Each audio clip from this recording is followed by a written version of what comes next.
asalaamaaleykum Diallo bu dëkk Siwol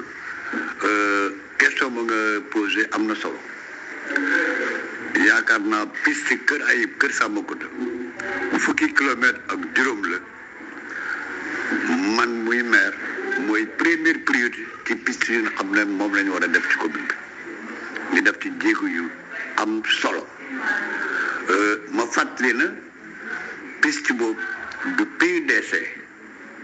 moo ko doon commencé du PUMA mais Ageroute moo fas yéenoon tàmbali piste bi xaalis bu mu ko waroon ni jël mooy 6,5 milliards yi nga xam ne mooy réserve yu desoon gannaaw buñ talee diggaraay poste Kër Ayib tabax ay poste de santé tabax ay marché comme diggaraay Kër Ayib ak Nioro loolu lu des leen séddale ma def ci lu mat sëkk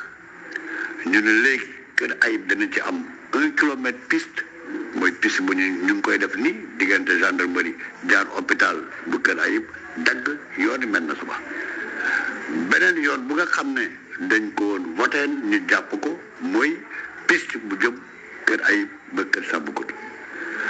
alors comme entreprise chinois yi Sino Hydro moom ñoo defaroon tali bi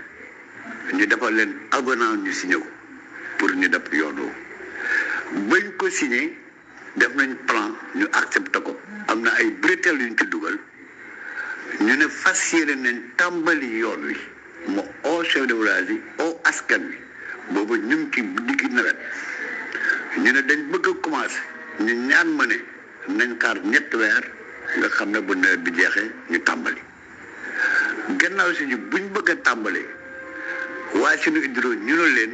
devis bu ngeen def ci xaalis xayma ko diggante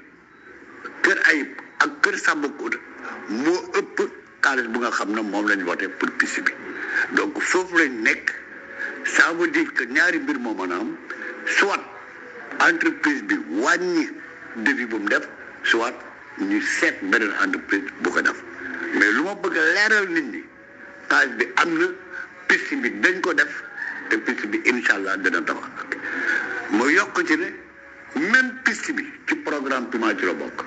même piste bi ci programme PUDC maanaam ñetti programme ñoo décidé def ko donc yaakaar naa ne piste boobu yéex na naam kii anam yi ñu ko doon def man muy maire wax naa ne mooy suma première priorité te bu jox naa délai askan wi xam ne incha allah ci biir at mi piste boobu dana tàmbali